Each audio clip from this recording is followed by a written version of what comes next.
Hello guys, कैसे हो आप सब। ये वीडियो पार्ट 2 वीडियो है, सो इसे देखने से पहले आप इसका पार्ट 1 ज़रूर देखें। तो यहाँ पे देखो, अभी 2 दिन पहले ये हाइपरसोनिक टेक्नोलॉजी डेमोन्स्ट्रेटर व्हीकल जो है HSTDV ये लॉन्च किया गया है DRDO की तरफ से।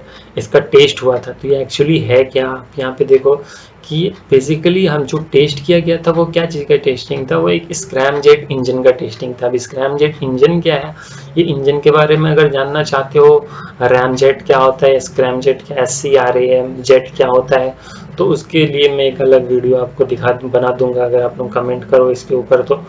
ठीक है, इसके लिए एक इंजन डेडिकेटेड वीडियो में लाऊंगा, जिससे कि जितने भी मिसाइल्स हैं, जितने भी जेट हैं, वो सारा उसमें इंक्लूडेड रहेगा। तो ये एक स्क्रैम जेट इंजन जो कि हाइपरसोनिक टेक्नोलॉजी, हाइपरसोनिक मिसाइल्स में लगने वाली इंजन है, इसका ये बेसिकली एक टेस्ट करना था।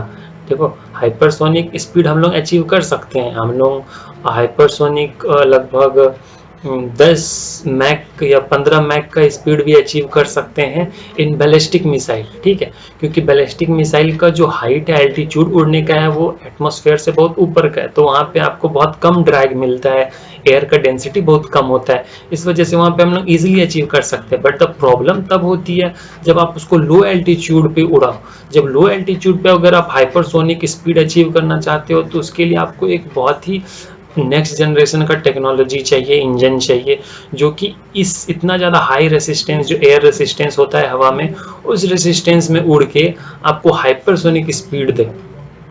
ठीक है, तो ये बहुत ही डिफिकल्ट काम है। ये एक्चुअली स्क्रैम जेट का जो टेक्नोलॉजी है वो 1950 के दशक से ही शुरू है इसका काम, और अभी जाके कुछ कुछ सफलता इसमें मिल पा रहा है। इतने दिनों से इसका टेक्नोलॉजी लगातार चला जा रहा है। सेकेंड वर्ल्ड वॉर के बाद से ही ये इंजन में सब कोई रिसर्च करने में लगा हुआ है। ठीक है, तो ये है आपका स्क्रैम जेट इंजन का टेस्टिंग व्हीकल था ये, जिसमें कि स्क्रैम जेट इंजन लगाया गया था और उसको टेस्ट करना था।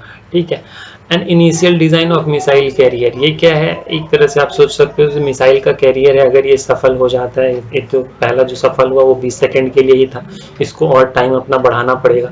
तो अगर ये बढ़िया से इसको बन जाता है, तो इसके अंदर हम लोग पेलोड डाल के इसको एज अ मिसाइल हम लोग यूज़ करेंगे, या फिर इसको हम लोग किसी छोटा मोटा सैटेलाइट को स्पेस पे लॉन्च करने के लिए भी, ऑर्बिट पे लॉन्च करने के लिए भी यूज कर सकते हैं।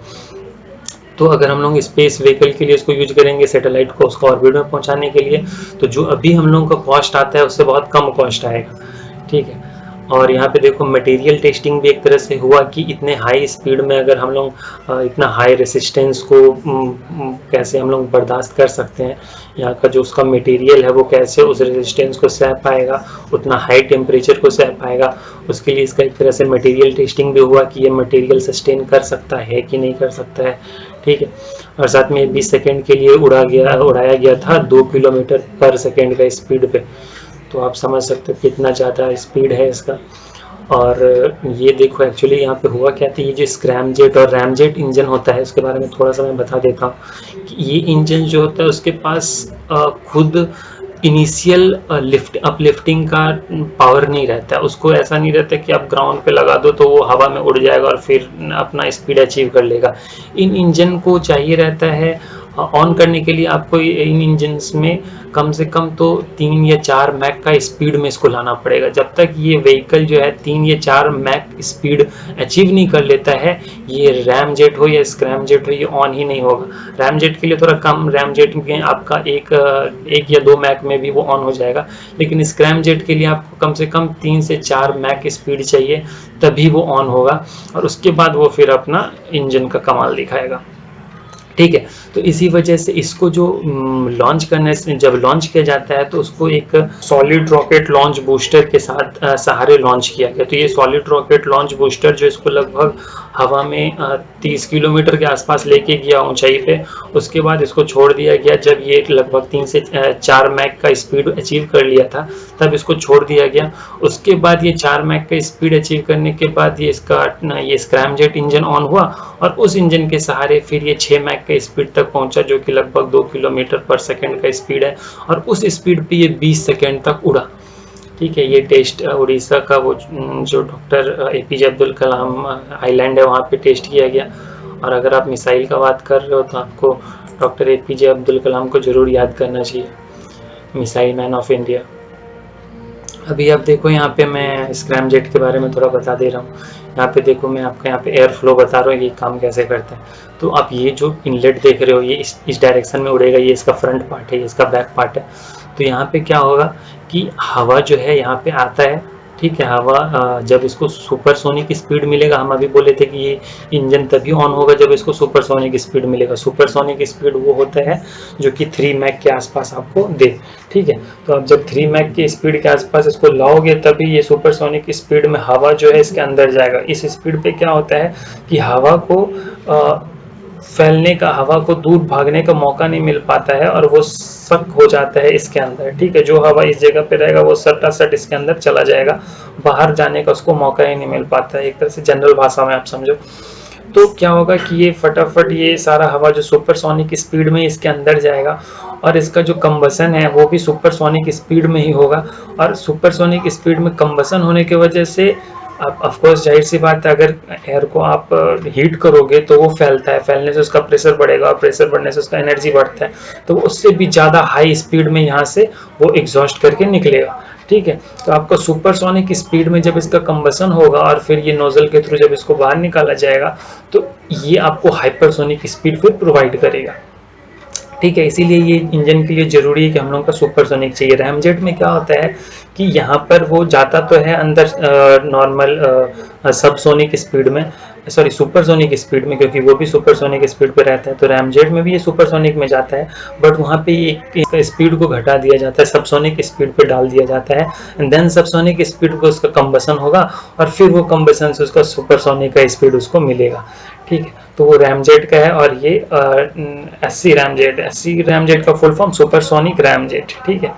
तो यहाँ पे आपको सुपरसोनिक स्पीड में एयर आया, सुपरसोनिक स्पीड में कंबसन हुआ और सुपरसोनिक से हाइपरसोनिक में कन्वर्ट होकर वो एग्जॉस्ट गया। रैमजेट में क्या होता है कि सुपरसोनिक में एयर आता है बट उसको स्पीड को कम करके सबसोनिक स्पीड पे उसका कंबसन कराया जाता है एंड देन वो सुपरसोनिक में आउट होता है। तो यही दोनों का बीच प्रिंसिपल डिफरेंस है। अगर आप इस पे डेडिकेटेड वीडियो चाहते हो तो आप कमेंट जरूर करिएगा। यहाँ पे देखो उसी चीज़ को थोड़ा और अच्छे से दिखाया गया, ये इसरो का फोटो या नासा का फोटो है।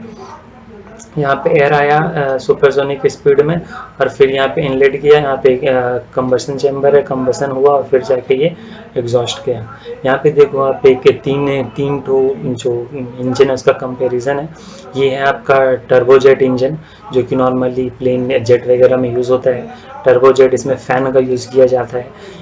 इन दोनों इंजन में फैन का यूज़ नहीं किया जाता है। ये रैमजेट है और ये SC रैमजेट है, ठीक है, सुपरसोनिक रैमजेट। इन दोनों में बस यही डिफरेंस है कि इसका कंबसन जो होगा वो सबसोनिक स्पीड में होगा, इसका कंबसन जो होगा वो सुपरसोनिक स्पीड में होगा, ठीक है।